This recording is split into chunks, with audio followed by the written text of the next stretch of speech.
Do you think it's possible that giant creatures of the deep were more prevalent in the past when the Earth was healthier and more balanced? You know, I think there are probably certain creatures of the deep that are out there today that we don't know about. Whether they're giants, I'm not sure.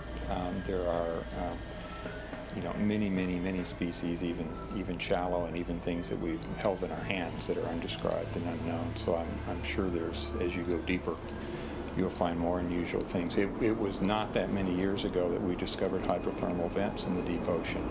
This is fundamentally different forms of life that nobody knew existed. It's like finding life on Mars.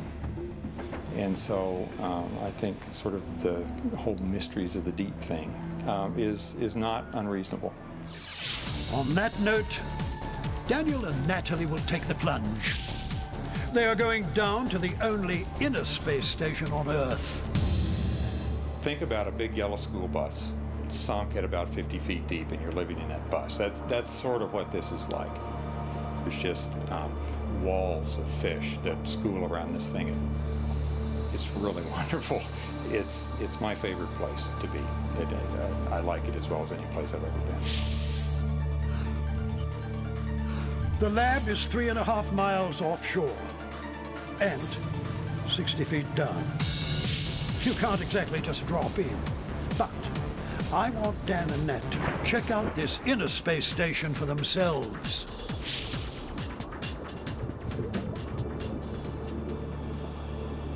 How amazing was it diving down there? Like, I was surprised at how small it was. Like, as soon as you went underwater, like it was 50 feet down, you could see it, and it just looked like this tiny little space capsule.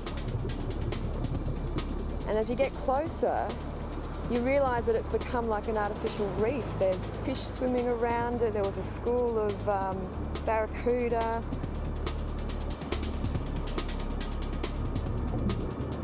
Then you pop up this little hole and all of a sudden you're inside, and it's tiny, isn't it? Tiny and really claustrophobic. And my ears were just going nuts because it was a really rough day, the waves were crashing against it and the pressure was just changing every second. So you had to constantly equalise while trying to talk to people. It was really bizarre. Scientists live in the station for 10 days at a time. Their mission? Study and explore our coastal ocean. It looked a lot bigger from the outside. Until you went in, you realise how small it is. Can you imagine spending 10 days down there? You're pretty hard. I've been in a submarine or something like that. I'm surprised that they don't have labs like this elsewhere in the world. You're saying it's the only one in the world. Yeah, there used to be several. The French had one, the Russians had one, our Navy had some. I think it's a lot to do with funding now. And the world has kind of lost the thrill of exploration for the ocean. What I find amazing about the whole thing is that nowadays there's more interest in outer space rather than the oceans and inner space. Yet, although it's expensive, you know, over $1 million to run that thing for a year, the amount of billions and billions of dollars that are spent sending a space shuttle into space could keep that thing running for years and years and years. And yet there's only one of them.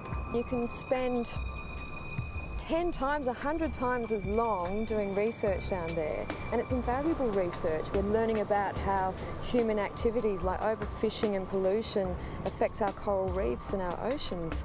It's essential if we're going to survive. That's right. I mean, the ocean is so intricate and the workings of it we know so little about, yet we're not even trying really to find out.